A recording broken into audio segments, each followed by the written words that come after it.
بسم اللہ الرحمن الرحیم۔ السلام علیکم ورحمۃ اللہ وبرکاتہ۔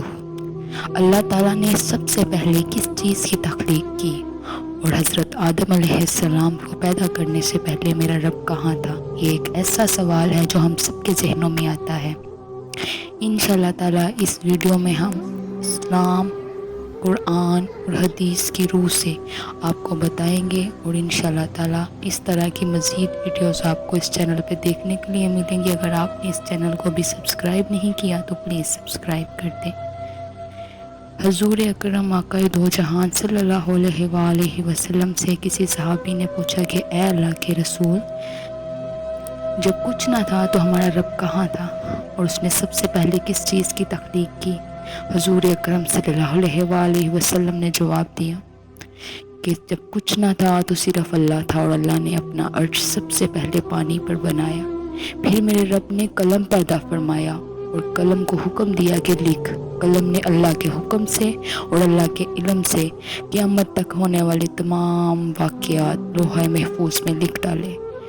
اور روایات میں ہے کہ 6 دن میں زمین اور آسمان کی تخلیق ہوئی۔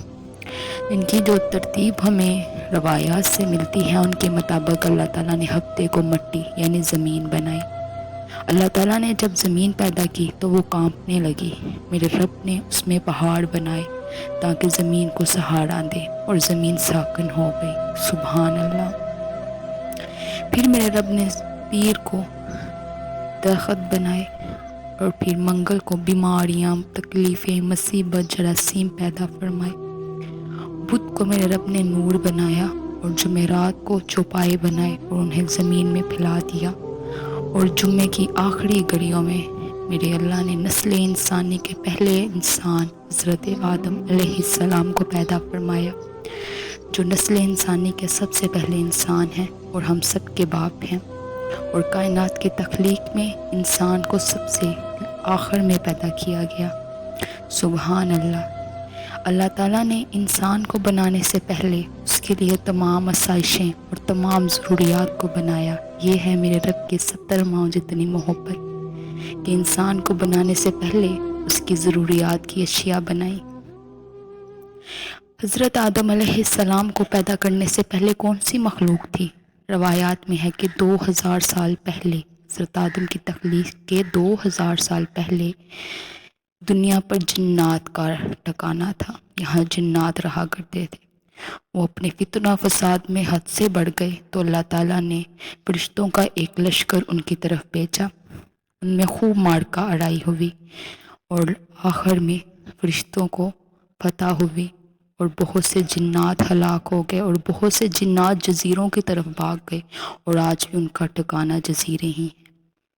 اور کہا جاتا ہے کہ عزازیل بھی انہی جنات میں سے ایک جن تھا جسے قید کر لیا گیا۔ اللہ تعالیٰ نے فرشتوں کو حکم دیا کہ اس کی بہتر سے بہتر تربیت کرو۔ فرشتوں نے اس کی بہت اچھی تربیت کی۔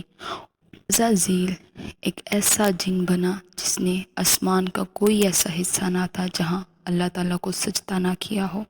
اپنی ذہانت اور اپنی عبادت کی وجہ سے وہ فرشتوں کا سردار بنا، اور پھر نافرمانی اور تکبر کی وجہ سے اس کو لعنت ملی، اور وہ عزازیل سے ابلیس شیطان بن گیا۔ عزازیل ابلیس کیسے بنا؟